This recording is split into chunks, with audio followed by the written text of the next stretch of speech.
Ask Mufti Mujib Rahman. सही नबी सल्लल्लाहु अलैहि वसल्लम जी पैदाशी तारीख़ छा आहे। मां पहिरियों ॿुधाए चुकमि इहा इन में इख़्तिलाफ़ आहे, उम्मत जो इख़्तिलाफ़ आहे। रसूलुल्लाह सल्लल्लाहु अलैहि वसल्लम जी पैदाशी जे अंदरि उम्मत जो इख़्तिलाफ़ आहे। मशहूरु जेको कौल आहे पूरी उम्मत जे अंदरि उहो 12 रबीउल अव्वल आहे, पर इन ते इहो तहक़ीक़ी कौल यकीनी कौल न आहे। 12 रबीउल अव्वल पूरी उम्मत जे अंदरि मशहूरु आहे, पर इहो यकीनी न आहे। बाक़ी रिवायत जे अंदरि 8 रबीउल अव्वल बि आहे, 9 रबीउल अव्वल बि आहे, 10 रबीउल अव्वल बि आहे, 12 रबीउल अव्वल बि आहे, 17 रबीउल अव्वल बि आहे। हिकिड़ी ॻाल्हि कन्फर्म आहे त रसूलुल्लाह सल्लल्लाहु अलैहि वसल्लम जी पैदाश जेकी थी आहे उहा हिन रबीउल अव्वल बरक़त वारे महीने में थी आहे। ऐं यकीन तौर ते हर ईमान वारो, हर मोमिन, हर मुस्लमान जे लाइ यकीन तौर ते हे जेको महीनो आहे इहो तमामु ताज़ीम वारो महीनो आहे। छाजे करे इन ॾींहं जे अंदरि कंहिं साहिबी जी पैदाश न आहे, बल्कि इन ॾींहं जे अंदरि काइनात जे रसूल जी पैदाश आहे। जंहिं रसूल जे अचण सां पूरी काइनात जे अंदरि नूर फैलिजी वियो, हिकु इल्म जो, हिकु रोशनी जो, पूरी दुनिया जे अंदरि। हिन टाइम तव्हां सभु मुस्लमान वेठा आहियो।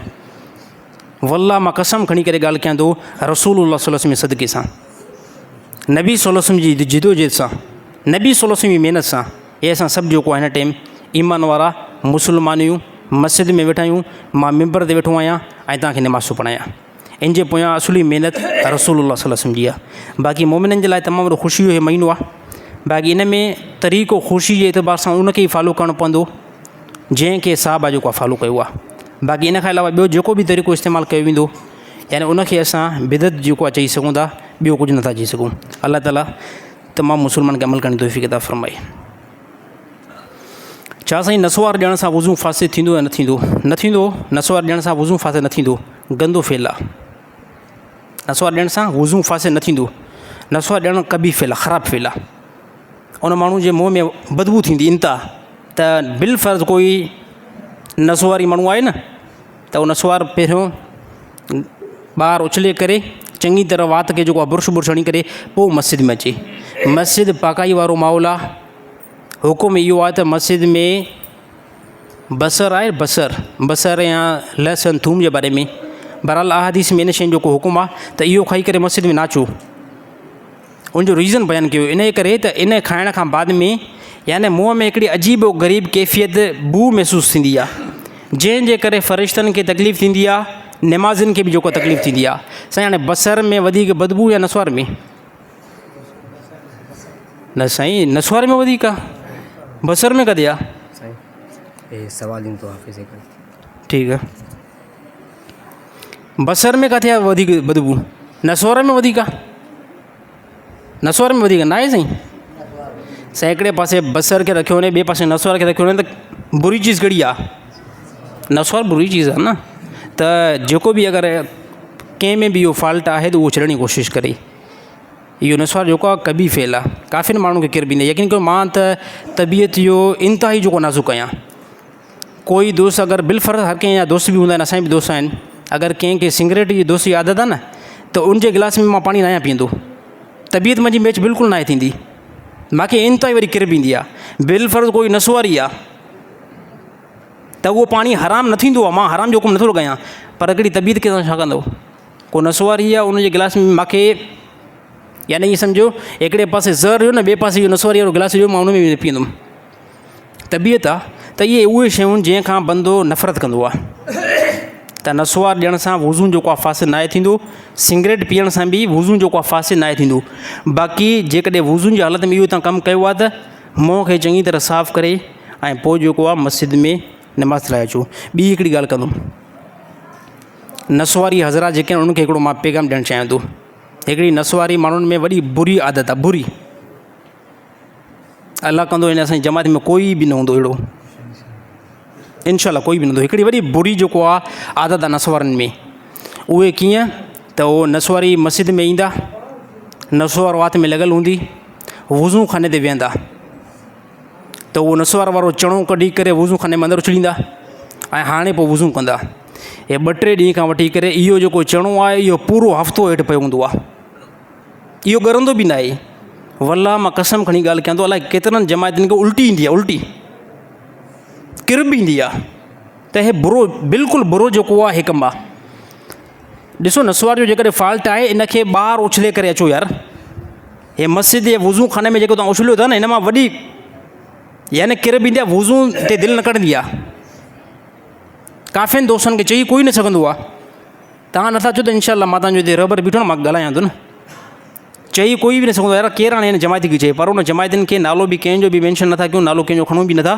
पर इहो जेको आहे कंहिं बि मस्जिद में, हे त मां पंहिंजी मस्जिद ॻाल्हि थो कयां हिते, पर तव्हां पूरी कंट्री में, पूरी दुनिया में किथे बि अगरि मस्जिद में विया हो नसवारी बंदो आहे त वज़ू खाने में इहा बिल्कुलु इहा ख़शर न कंदो करे त उन में नसवार जो हिकिड़ो चणो उछले करे ऐं पोइ उते वज़ू करे, उहो निकिरंदो ई न आहे जेसिताईं मोज़न साहिब उनखे चङी तरह धोई न, उहो बीठो हूंदो आहे बिल्कुलु। त इनशाला दोस्तनि खे नसीहत कंदासीं न साईं। हिते कोई बि अहिड़ो साथी न आहे वेठो, पर मां उहो उन्हनि साथियुनि खे ॿुधाइणु चाहियां थो जंहिंमें इहा ख़सलत आहे। अलाह ताला उनखे सम्झ नसीब अता फ़रमाए। छंद साईं न कयो। नबी सल्लल्लाहु अलैहि वसल्लम खे ख़्वाब में ॾिसण जो को वज़ीफ़ो ॿुधायो। ॾिसो सभ खां पहिरियां नबी सल्लल्लाहु अलैहि वसल्लम खे ख़्वाब में ॾिसण जी जेकी सादत आहे हर हिकु ईमान वारे जी इहा तमन्ना आहे। हर हिकु कोई बि मुस्लमान न हूंदो जेको चवे त मां नबी सल्लल्लाहु अलैहि वसल्लम खे ख़्वाब में न ॾिसां। हर हिकु खे तमन्ना इहा हूंदी आहे। सभ खां पहिरियां नबी सल्लल्लाहु अलैहि वसल्लम खे ख़्वाब में ॾिसण जो जेको तरीक़ो आहे उहो इहो इस्तेमालु कयो वेंदो, गुनाहनि खां जेको तव्हां बचण जी कोशिशि कयो, गिला न कयो, गीबत न कयो, हराम न खाओ, बदनज़री न कयो, ऐं राति जो सुम्हण जे टाइम दुरूद शरीफ़ कसरत सां पढ़ो। दुरूद शरीफ़ कसरत सां पढ़ो, इंशाअल्लाह तव्हांखे रसूलुल्लाह सल्लल्लाहु अलैहि वसल्लम जी ज़ियारत थी वेंदी। इहो ई तरीक़ो आहे, गुनाहनि खां बचो, मासियत खां बचंदो, गुनाहनि खां बचंदो, ख़ुदि ब ख़ुदि जेको आहे तव्हांखे फ़िक्र आहे त अलाह ताला तव्हांखे यकीन तौर ते नबी सल्लल्लाहु अलैहि वसल्लम जी ज़ियारत कराईंदो। साईं नमाज़ में साईं मां नमाज़ पढ़ंदो आहियां, अक्सर बुरा ख़्यालात ईंदा आहिनि ऐं मां उन लाइ ॾाढो परेशान थींदो आहियां। ॿुधाए चुको आहियां अॻ में, नमाज़ में जेकॾहिं बुरा ख़्यालात अचनि था बदनज़री न कयो, मोबाइल खे ग़लति इस्तेमालु न कयो, मोबाइल खे ग़लति इस्तेमालु न कयो, बदनज़री न कयो, नमाज़ में बुरा ख़्यालात न ईंदा। अगरि अचनि था इहो कमु हटंदो बि न, इन जे लाइ नमाज़ खे न आहे छॾिणो। इहे ख़्यालात ईंदा रहंदा साईं, कंहिं क़िस्म जो कोई टेंशन न आहे, इन खां तव्हां बची नथा सघो, तव्हां महज़ मजबूर आहियो। ख़्यालात जेको आहे इंसान जे कंट्रोल खां ॿाहिरि आहिनि। हिकु ख़्यालात ॿियो विसविस आहे। काफ़ी साथी ॿुधनि साईं मूंखे अजीबो ग़रीब इस्लाम जे मुतलिक़ विसविस ईंदा आहिनि, उन बारे में मां छा कयां, उन बारे में मां छा कयां, त कंहिं क़िस्म जो कोई बि उन बारे में टेंशन न आहे। ॾिसो विसविस जेके ईंदा आहिनि उहे इख़्तियार खां ॿाहिरि ईंदा आहिनि, उन जे लाइ बंदो महज़ जेको आहे मजबूर आहे। उनखे उन विसविसनि खे असांजी दिलि जेको आहे तस्लीम न आहे कंदी। इहा दिलि तस्लीम नथी करे, इहा हिकिड़ी ईमान जी वॾी वॾी निशानी आहे। अलाह ताला अमल करण तौफ़ीक़ अता फ़रमाए। साईं पंहिंजे रिश्तेदारनि मां अगरि औरतुनि मां सोट या मासात सां हथु मिलाए सघूं था, न अगरि नथा मिलायूं त पोइ माइट नाराज़ थियनि था। भले नाराज़ थियनि, कंहिं क़िस्म कोई टेंशन न आहे। सोट ऐं मासात खे हथु न ॾिनी ऐं माइट जेको आहे नाराज़ थी वेंदा। ख़ुदा जा बंदा हिते माइट नाराज़ थींदा न, हिते माइटनि खे राज़ी कंदे होॾे अलाह नाराज़ थींदो, होॾे अलाह जो रसूल नाराज़ थींदो।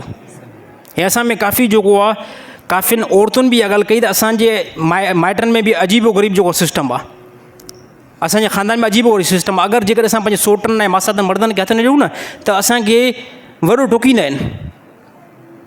औरतुनि ॻाल्हि कई, छो त मूंखे फेस टू फेस मूंखे कंहिं औरतुनि ॻाल्हि न ॿुधाई, पर इहा ॻाल्हि मूंखे ख़बर पहुती त साईं हे असांजो सुवालु आहे। असां जेकॾहिं अगरि माइट या मासा जेके बि मर्द नौजवान आहिनि न, उन्हनि खे असां औरतूं हथु नायूं ॾींदियूं त पोइ असांखे अजीबो ग़रीब जेको आहे एतिराज़ु कंदा आहिनि त हिन औरतुनि खे छा थियो आहे, छॾे करे सोट ऐं मासातनि खे हथु नथियूं ॾियनि। त सोट मासातनि खे हथु तव्हांखे छो ॾियनि यार? इस्लाम में हिकिड़ी हदि बयानु थियल आहे त सोट औरत लाइ नामहरम आहे, इन सां औरत जो इन सां निकाह थी सघे थो। मासात नामहरम आहे, इन सां निकाह थी सघे थो। त इहा औरत उनखे हथु न मिलाए, सलाम बि न करे कंहिं क़िस्म जो कोई बि। जेके रिश्ता हलाल आहिनि सिर्फ़ु उन्हनि सां जेको आहे सलाम कलाम जेको थी सघे थो, सलाम दुआ। बाक़ी मर्द जेको आहे पंहिंजी सोटनि खे ऐं मासातनि खे बि हथु ॾियण जी कोशिशि न कनि, हराम आहे बिल्कुलु। ऐं सेम औरतूं बि जेको आहे इन शयुनि जी पाबंदी कनि। माइट नाराज़ थियनि न, भले थियनि यार, दुनिया में कोई अहिड़ो बंदो आहे जेके तव्हां सभु राज़ी थियनि, न थींदा। इस्लाम ते हलो, अलाह ताला जे अहकाम ते यादि हिकिड़ी ॻाल्हि कजो, अलाह ताला जे अहकाम ते हलो। दोस्त नाराज़ थियनि, माइट नाराज़ थियनि, हा तव्हांजा पड़ोसी नाराज़ थियनि, अलाह जो कसम ख़ुशी सां चओ त वञी करे नाराज़ थियो, अल्लाह जे अहकाम के क़िस्म जो कोई बि मां न छॾींदुमि। हलो दफ़ा थी वञो। दोस्त जेकॾहिं अल्लाह ताला जे हुकुम खां तव्हांखे रोके थो न, दोस्त खे जो दफ़ा थी वञ, तुंहिंजी वैल्यू कुझु बि न आहे अल्लाह जे अहकाम जाॾो।